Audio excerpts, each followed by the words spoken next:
नमस्कार दोस्तों, सरकारी समाचार में आप सभी का स्वागत है। इस वीडियो में हम लोग TRE-4 के बारे में बहुत अच्छे से बात करेंगे। टेंटेटिव मीन्स अनुमानित सारी चीज़ों के बारे में बात करेंगे। डेट कब आने वाली है, एग्ज़ाम कब होने वाला है, कब तक रिजल्ट रहेगा, कब तक ज्वाइनिंग रहेगा, कितने सीट्स रहेंगे, और प्राइमरी को लेके खासकर हम बात करेंगे क्योंकि प्राइमरी टीचर के मन में बहुत सारे डाउट हैं जिसे क्लियर करना बहुत ज़रूरी है क्योंकि उन लोग को एक डीमोटिवेशन फील हो रहा है अभी।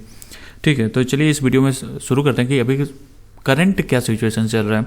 तो 17 जिलों से जो रोस्टर का क्लियरेंस है अभी तक हो चुका है, धीरे धीरे करके बढ़ रहा है। अपने अपने धीरे धीरे जिले अपना अपना जो भी प्रोसेस है रोस्टर क्लियरेंस का वो किए जा रहा है। भागलपुर से प्राइमरी का एक भी सीट नहीं बचा हुआ था। इस चीज़ को सुन के सारे प्राइमरी टीचर्स जिसको जो तैयारी कर रहे हैं उनके अंदर बहुत डिमोटिवेशन आया। पर वैसा नहीं है, कोई सीट्स मतलब कोई जिले में 400-500 सीट है, किसी में नहीं है, मानते हैं, पर किसी में अच्छा खासा भी है और किसी में कम भी है। तो ऑन बैलेंस आपको देखना है 27,000 वैकेंसीज रहेगी, पर इस पर प्राइमरी में सच में कम वैकेंसी रहेगी इसमें नो डाउट। और प्राइमरी वालों का कंपटीशन भी बहुत ज़्यादा बढ़ने वाला है क्योंकि जो प्रीवियस ईयर वाले थे सीटेट का भी एग्जाम आ गया, वो लोग सीटेट को दे के वो फॉर्म भर सकते हैं। ठीक है, सेकंड चीज़ कि अब एग्ज़ाम का डेट के बारे में बात कर लें तो ये जनवरी में एग्ज़ाम लगभग 80-90% चांस आप रख लीजिए कि जनवरी में एग्ज़ाम का फॉर्म आ जाएगा। अब डिले नहीं करनी चाहिए क्योंकि जितनी भी अब बातें हैं रोस्टर क्लियरेंस की तो वो काम हो रही है और ये अब दिख रहा है हमें कि काम चल रहा है। तो रोस्टर क्लियरेंस और सेकंड चीज़ बोला गया था कि एस्टेट का सब कुछ कंप्लीट हो जाए, रिजल्ट वगैरह आ जाए तो उसके बाद तुरंत ही TRE-4 पे जुड़ जाएंगे। तो एस्टेट का जो बात है तो ये है कि 22 से 25 दिसंबर के बीच में कभी भी रिजल्ट अनाउंस हो जाएगा एस्टेट का। ठीक है, ये क्लियर हो चुका है। तो 22 से 25 दिसंबर के बाद अब जनवरी बचता है क्योंकि अब 5 दिन में तो TRE-4 का नोटिफिकेशन रिलीज करना बहुत मुश्किल ही होगा। तो जनवरी का सेकंड थर्ड वीक में आने वाला है TRE-4 का नोटिफिकेशन। फॉर्म फिलअप वगैरह होगा। फॉर्म फिलअप वगैरह में आपको यदि रेसिडेंशियल बेनिफिट उठाना है तो अपना कास्ट रेसिडेंस सर्टिफिकेट जो चीज़ें होती है वो चीज़ आप अभी से ही बनाने शुरू कर दें क्योंकि अब बना के रख लेने का टाइम आ चुका है। और थर्ड चीज़ कि एग्ज़ाम कब होगा, मिनिमम आपको पता है कि 30 डेज़ का टाइम देना पड़ता है। तो आप मान के चलिए कि मार्च अप्रैल में एग्ज़ाम होगा तो आपके पास टाइम है, पर आपके पास कंपटीशन भी अब बढ़ चुकी है। तो आपको कंपटीशन को लेके चलना है कि अब डबल मेहनत से तैयारी करनी है हमें। ठीक है, तो अभी तक फिलहाल तो यही चीज़ है कि आपको मैंने सीट के बारे में बता दिया हूँ कि सीट 27,000 से 30,000 के बीच में रहेगी।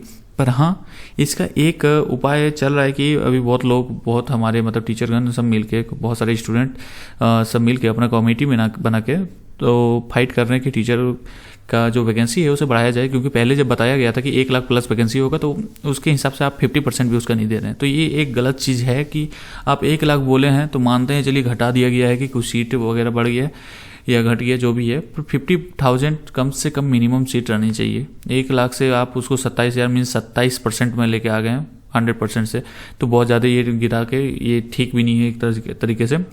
और कंपटीशन को लेके भी देखा जाए तो सब टीचर बहुत ज़्यादा इस पर डिपेंडेंट भी हैं, बहुत दिनों से वेट भी कर रहे हैं। ये चीज़ का फाइट बहुत ज़्यादा दिनों से चल रहा है कि अब आएगा। अब फाइनली आ रहा है।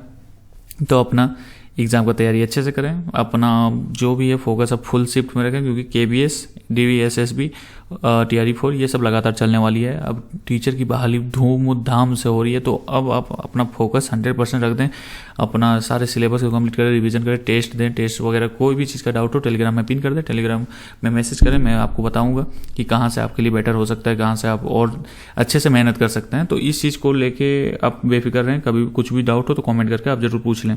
ठीक है, जनवरी तक विज्ञापन आ जाएगा और कोशिश करें कि अब थोड़ा सा शेड्यूल अपने आप को कर लें क्योंकि ये जो कंपटीशन है ना ये बहुत प्राइमरी टीचर को मैं फोकस करके बोल रहा हूँ क्योंकि जो हायर टीचर हैं उन लोगों के लिए थोड़ा सा अब लिबर्टी रहेगा क्योंकि सीट उस सब में ज़्यादा रहने की पॉसिबिलिटी बताई जा रही है। ठीक है, अभी तक का जेन्युइन न्यूज़ में जितना प्रोवाइड कर सकता हूँ आप तक पहुँचाने की कोशिश करता हूँ। यदि चैनल में आपको ज़रा भी इन्फॉर्मेटिव वीडियो लगता है, ज़रा भी आपको लगता है कि इन्फॉर्मेशन मैं आप तक पहुँचाने का कोई काम कर रहा हूँ तो चैनल को जरूर सब्सक्राइब करें। चलिए इस वीडियो के लिए इतना ही। कोई भी डाउट हो तो कमेंट में पिन करें। धन्यवाद।